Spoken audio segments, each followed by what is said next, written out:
and welcome to Relevant History. I'm Dan Toller.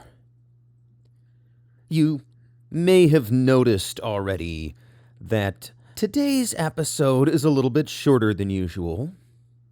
Well, it's been a weird week for me, so this is going to be a weird episode. It all started out on Friday. I was playing Empire Total War, and yes, that's a 12-year-old game. Sue me, it's still awesome. And it's awesomer with Darth Mod, which is this mod where you can add a whole bunch of extra units to the map and do all kinds of crazy stuff. It's fun if you're a strategy gamer. But there was a corrupted save file, so I, rather than delete my save, went to restart my computer and had to run a Windows update, and long story short, ended up spending pretty much all weekend dealing with a computer that would not start. And in the process, lost the contents not just of my primary hard drive, but also my backup hard drive. So while I still have backups for back episodes and stuff, I did lose the notes for this week's episode. And since it took me till Sunday just to get the PC up and running again, well, you're getting a weird episode. But I still wanted to get you something this week, and it's a concept that's been percolating in my head a little bit the past few months, and that is the idea of conspiracy theories. Now, right, this is a history show, not a current events show, so we're sticking with things that are 20 years oldish or older. But why stop with anything recent like that? Because conspiracy theories have been with us for a very long time. Right? And sure, we all know somebody who thinks that the Earth is flat or that 9/11 was an inside job, but just because they're wrong doesn't make those views irrelevant. And moreover, sometimes the conspiracy theorists are proven right in the future. And even if they're not, people act based on their beliefs, so what people think matters. So, what is a conspiracy theory? Right, first off, it has to relate to a conspiracy. This is a secret or a plot that involves more than one person. So to use something that's sort of an oddball theory, but not a conspiracy theory, I've seen it alleged that the inventor Nikola Tesla invented a death ray and then destroyed the design so that no one will ever use it. Well, that's not a conspiracy theory. Why? Because Nikola Tesla is one person. Right? To have a conspiracy, there has to be more than one person. And for the purposes of any kind of significant conspiracy theory, the people involved have to be people in some kind of position of power, right? Conspirators are in the government or in religion, or in modern times, maybe they're corporate leaders. Right? Sure, a band of medieval peasants in Moldova may have conspired at one point to inflate wool prices, but nobody cares. Right? We're talking about conspiracies with real impact. And let's not also forget the other half of the term conspiracy theory. Right? To be a theory, it must be a theory. That's not the same as a conspiracy fact. Conspiracy theories, by their nature, then, are unproven. And to use an example, let's talk about a famous true conspiracy, the Tuskegee Experiment. In this experiment, the U.S. Public Health Service, which at a certain point became the CDC, they knowingly gave placebos and experimental treatments to hundreds of African American men who suffered from syphilis. This was a curable disease, and these men were instead given not cures, but experimental drugs and things of that nature. And this went on for 40 years, from 1932 to 1972. And by the way, this was without the knowledge of the participants. And there were some allegations that something kind of shady was going on, but until 1972, that was just a conspiracy theory. And then that year, there were leaks to the press, and people found out, and all of a sudden you had proof. At that point, it ceased being a theory, right?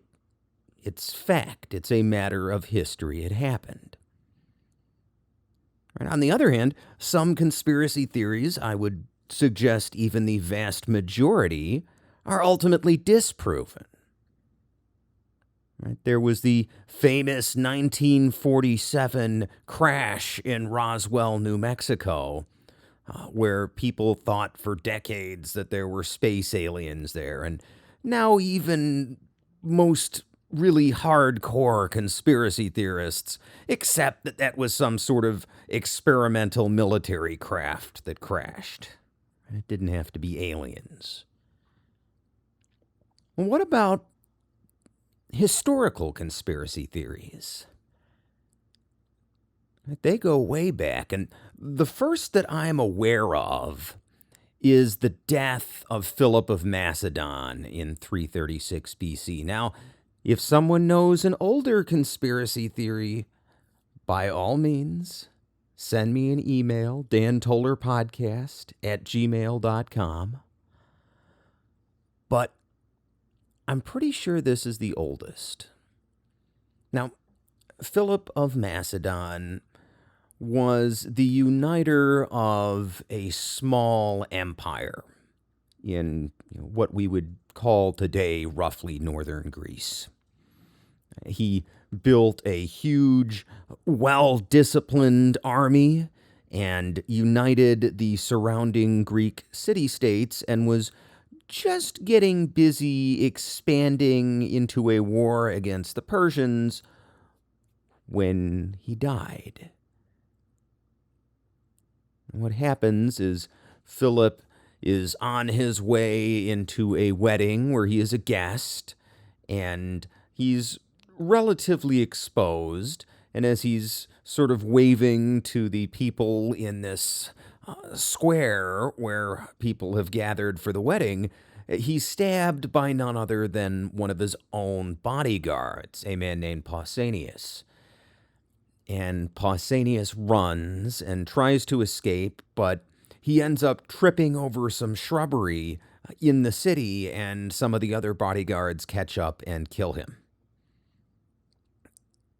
Now, on the one hand, we know who killed Philip of Macedon. It was Pausanias, this bodyguard, but there are many theories as to why Pausanias did this. And some of those theories, almost from the beginning, have revolved around Philip's wife, Olympias, and his son, a certain individual named Alexander the Great, who would inherit Philip's army and certainly stood to benefit from his death. Now, there has never been any kind of proof that either Olympias or Alexander was involved. But the fact that over 2,000 years later, historians still argue over how much evidence there really is that there was a murder, well, that is quite the enduring conspiracy theory, isn't it? Another conspiracy I'm a fan of is the Cataline Conspiracy. This one happened a few hundred years later in Rome in 63 BC. At this time, a senator named Lucius Sergius Catilina, better known as Cataline, loses a consular election to Marcus Tullius Cicero, better known as Cicero. So Cataline loses to Cicero in the consular election, which is basically like Rome's version of the presidential election. And Cataline decides to plot with a number of other senators to stage a series of uprisings throughout Italy and have Cicero killed. At the time, Cataline is representing mostly common people, particularly poor soldiers who had served in some recent wars and lost their farms and homes for their trouble. And these senators he's plotting with, many of them were leaders in this war and for various reasons have been banned from politics. There have been some previous coups within Rome over the last few years, and it's a tense time. So Cataline plots these uprisings, and he also plots to have Cicero killed and take over the consulship himself. Well, Cicero got wind of this, and he called the Senate together and ordered a bunch of senators, all of the people who he said were involved in this conspiracy. He ordered them rounded up and executed without trial. Right? And he does this over the objection of a number of other senators who were upset at the idea of the consul just rounding up senators and having them strangled to death. You can imagine the uproar if a U.S. president, for example, tried to just have a quarter of the Senate arrested and sentenced without trial. Well, Cicero gets away with this. And to be fair, he would be at least partially borne out by the facts, right? There was a conspiracy led by Cataline to overthrow the Roman government. He did stage a few slave uprisings, and he would shortly die in battle in a failed rebellion. So there was definitely a real conspiracy on some level. Right? But how far did it go? Depends on who you ask. Some historians suggest that Cicero didn't get everybody involved in the conspiracy, right? They suggest that some of these senators who objected to the execution of the supposed plotters, well, maybe they too were plotters and they were trying to save their friends as best they could. There are other people who suggest that Cicero was taking advantage of a real crisis to execute a bunch of political rivals he didn't like. Serious questions remain about this incident over 2,000 years later. Will we ever know? Almost certainly not, right? Everybody involved is long dead, and the real Cataline Conspiracy will remain at the center of a cluster of conspiracy theories. But there was another real conspiracy not long before that involved a bunch of uprisings in cities in Roman territory.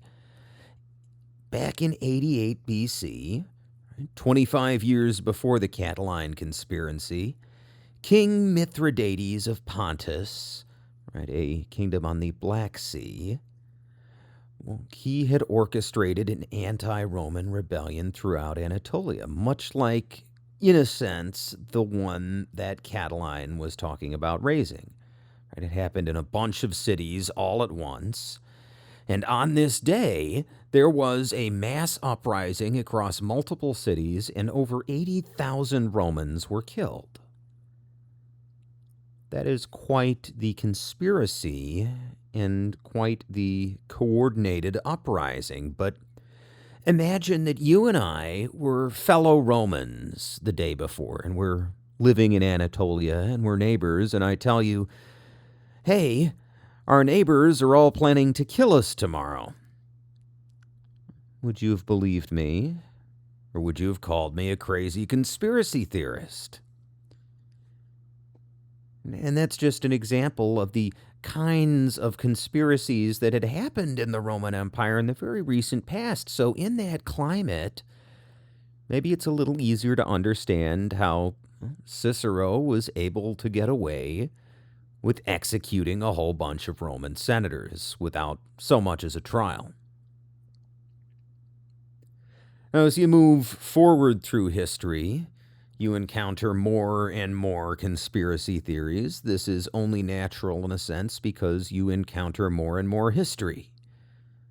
There are more writings to go through. The tapestry of human events is more detailed, and by the time you get to the Middle Ages, particularly the Crusades, you are just knee-deep in conspiracy theories, my friend. This is a time of political intrigue and assassination, and even today, there are important leaders and figures from this time who were killed, and we don't know who killed them or why. That is the kind of soil where all kinds of conspiracy theories will grow up. And it's the birthplace of some modern conspiracy theories. For instance, people who believe that the Freemasons, the Fraternal Order of Masons, controls the world, well, they will point to the supposed origins of the Freemasons in this time period. Supposedly, they began as part of the Knights Templar, a religious order of crusading knights who protected pilgrims in the Holy Land. And this particular conspiracy gets tied into yet another conspiracy theory, the Legend of Baphomet. Now, Baphomet, if you believe the story, is an idol who the Templars secretly worshipped in their secret, dark religion, right? And according to conspiracy theorists, modern Freemasons still worship Baphomet today. But in fact, not only did Baphomet never exist, it was actually an invention of people in a very real conspiracy to get rid of the Templars. See, in the early 1300s, French King Philippe IV owed the Templars a lot of money. He owed the Templars much more than he could pay, and it was starting to look as if the French crown might have to go bankrupt or seek some kind of outside assistance to pay these crusading monks. But Philippe IV was a king, so he was able to come up with another option, which was simply to have all the Templars in France rounded up and arrested on trumped-up charges of heresy. And he did this in a coordinated way. He sent out messages to his enforcers throughout France, telling them to all on the same day arrest the local Templars in their area. This was largely successful, and under torture, many of the Templar knights confessed to the worship of this idol Baphomet. But the story actually breaks down because if you look at all the descriptions they give of this idol they are supposedly worshiping, they're wildly different. Some say it's the head of a man, some say it's the head of a goat, some say it's a naked woman. Some say it's made out of wood or stone or glass, right? The stories are just completely inconsistent. But thousands of Templars across France were executed because of this made-up story, and as a result, it gave birth to the legend of this made-up idol, which conspiracy theorists still believe in today. It's pretty wild. Now, some theories are just silly, and probably not even worth the effort of disproving. As one example, many people think aliens helped to build the pyramids. Is that true? Almost certainly not, I would argue. I literally cannot begin to express how wrong I think that idea is. For one thing, what these aliens show up, they teach us to pile rocks in a triangle and then disappear into the cosmos? Why'd they come here and teach architecture to a bunch of hairless apes? Where'd they go? Why didn't they leave, like, other technology or something useful, or teach us about vaccines against smallpox or something? It seems a little bit weird. And let's face it, we don't give ancient people enough credit. Can imagine that the ancient Egyptians might have had a few building methods up their sleeves we just haven't talked about yet. But at the same time, there's very little harm in somebody believing that aliens helped build the pyramids, right? And since it's impossible to prove a negative, how much time do you really want to spend trying to argue with somebody about that, right? There are so many more interesting things to talk about. On the other hand, some conspiracy theories can be dangerous, can't they? To use a popular example, Adolf Hitler really believed, as far as we can tell, he really believed that the Jews were secretly conspiring with communists to take over Germany. And as absurd as that sounds on its face, well, we all know the rest of the story. Because of this conspiracy theory, 6 million Jews were killed in concentration camps. Maybe worth pushing back on that conspiracy theory a little more. But why do people believe in conspiracy theories to begin with? Why do people come up with the idea that the rich and powerful are conspiring against them all the time? Well, if you ask different people, you'll get a different answer, but psychologist Karen Douglas cites 3 psychological motives, which resonate with me.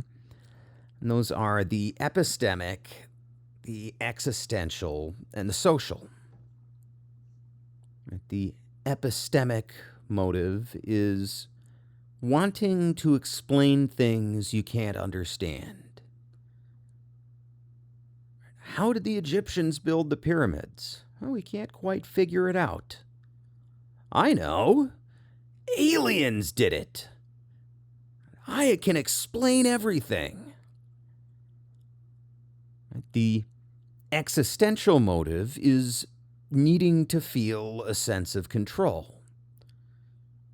Right? Looking at Adolf Hitler sitting in a hospital at the end of World War I, where he would become radicalized, where his radicalization would begin, I should say, one can see the despair of a man watching his country collapse in many ways. And if you take a sort of fatalistic view on that, Germany lost World War I because it was fighting a war on 2 fronts and did not have the manpower or supplies to continue and fight a protracted war. And, all these various factors, and maybe the whole thing was just doomed from the beginning. Well, that's kind of depressing if you're the guy laying in that hospital bed. Well, if you think your country was stabbed in the back, maybe that gives you a sense of control. That's something you can do something about, as dark as it is. And the third motive, the social motive, is just requiring a sense of belonging. I think that's how a lot of people end up in conspiracy theories, right? People around them believe a certain way, and, well, people being herd animals, they jump on board. And to end this unusual, bizarre episode of Relevant History, I thought I would just briefly discuss my favorite conspiracy theory because my version of an interesting conspiracy theory is, in a sense, profoundly boring. And I'm talking about Kennedy, and you might be thinking to yourself, wow, there's all kinds of potential for drama there. I mean, Oliver Stone made that movie in the 90s with Kevin Costner and Joe Pesci and Gary Oldman, and that was really good, right? Yeah, it was a decent movie. It was also almost entirely made up and completely historically inaccurate. Look, I'm not going to spend the next however long debunking all of the movie JFK. It has been done many times, but suffice it to say that Oswald pretty clearly did the deed. But that doesn't mean that there is no conspiracy there. And let's go over what we know. Kennedy was indeed shot. Right, that's pretty much an undeniable historical fact. It was caught on video. We have the autopsy pictures. Lyndon Johnson was sworn in as president a few hours later. It's pretty safe to say that Kennedy was indeed shot in the head at Dealey Plaza and died that day. But there are still parts of the official government report that were kept secret. Why would that be the case if there's absolutely no conspiracy? So, let's say there was one. Well, who could it have been? Was there mafia involvement? That's been one allegation. Well, if that's the case, why keep it secret? Why wouldn't Bobby Kennedy, the Attorney General at the time, simply escalate his war on organized crime if they killed his brother? He certainly would not be lacking for public support. The same goes for the theory that there was Cuban involvement.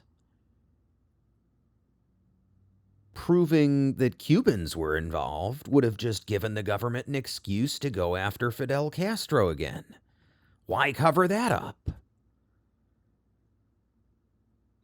And as for the idea that Kennedy was assassinated by the CIA because he was soft on communism, well, that seems rather bizarre considering how fiercely anti-communist the entire Kennedy clan was, right? It doesn't hold water. But there's one theory that does make sense to me.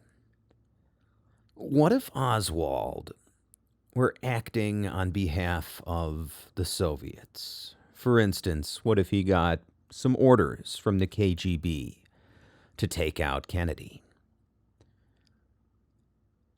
Well, in the environment of the Cold War, one could imagine, if such information became public, one could imagine the U.S. public crying for blood, crying for Russian blood.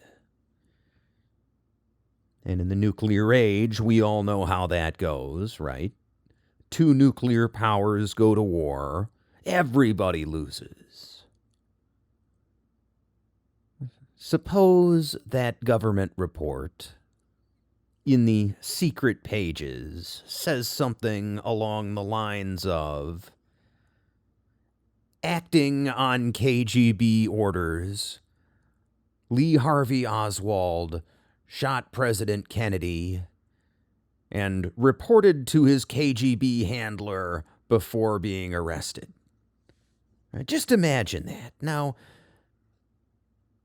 if you're, say, Lyndon Johnson, a few hours or days after the assassination, and you were hearing this news, do you maybe decide that this information is best kept secret? Do you decide that for everybody's safety, for the sake of the future of humanity and preventing a hot war, you're going to engage in a little conspiracy and keep this quiet. Now, that's not how I would tell the story of the Kennedy assassination if I were to do an episode on it. But you got to admit, it's a fascinating theory.